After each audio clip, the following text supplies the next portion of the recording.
Halo,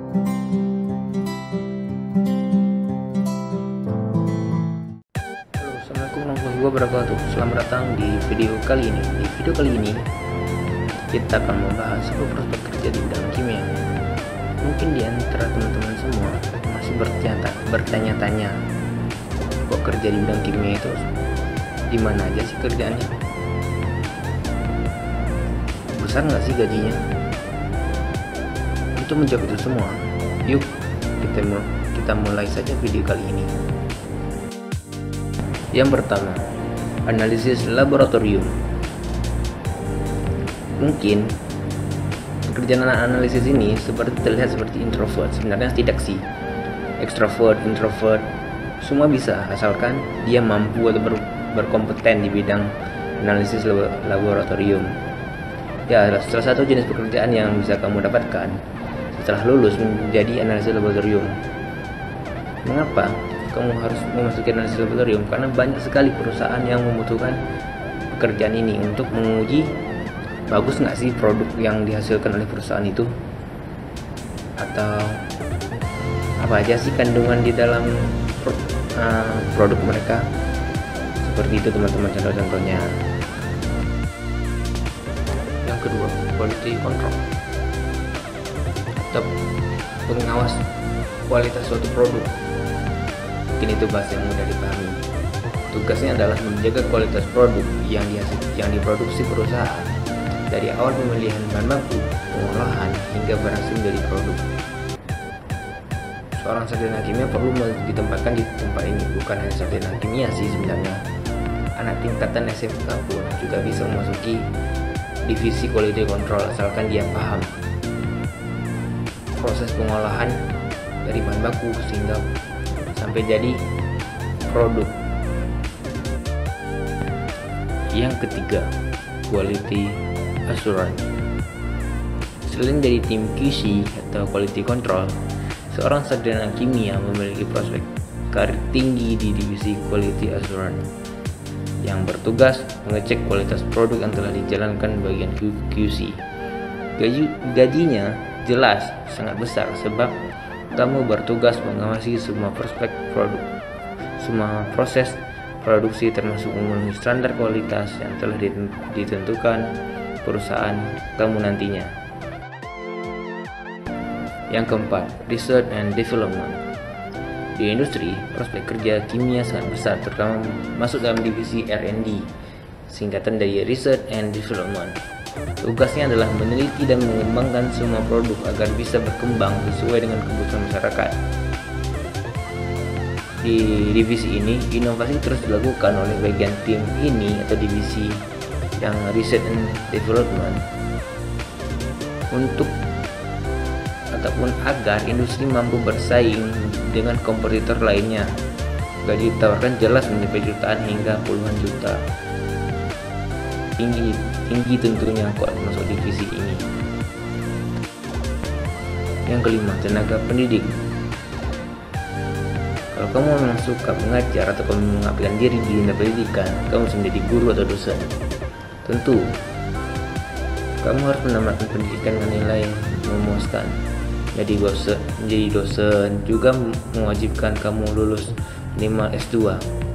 Gaji yang ditawarkan seorang dosen sangat besar, termasuk tunjangan dan insentif.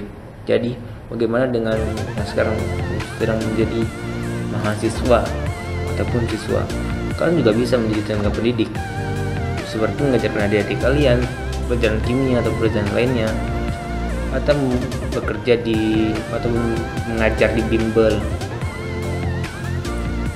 Tidak harus dari Fakultas Pendidikan dan Keguruan.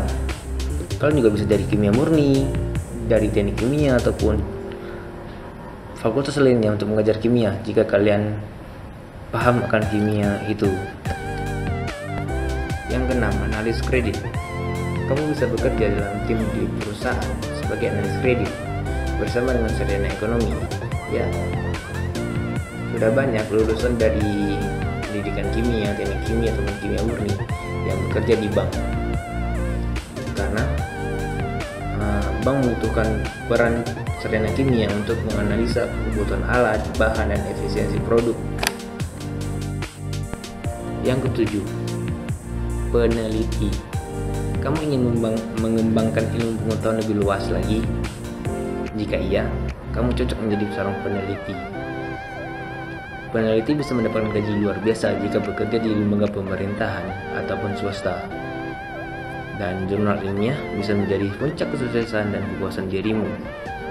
Karena dengan kamu mempublish jurnal ilmiah, itu akan sangat berguna bagi generasi ke depan dan menjadi acuan tentang kebenaran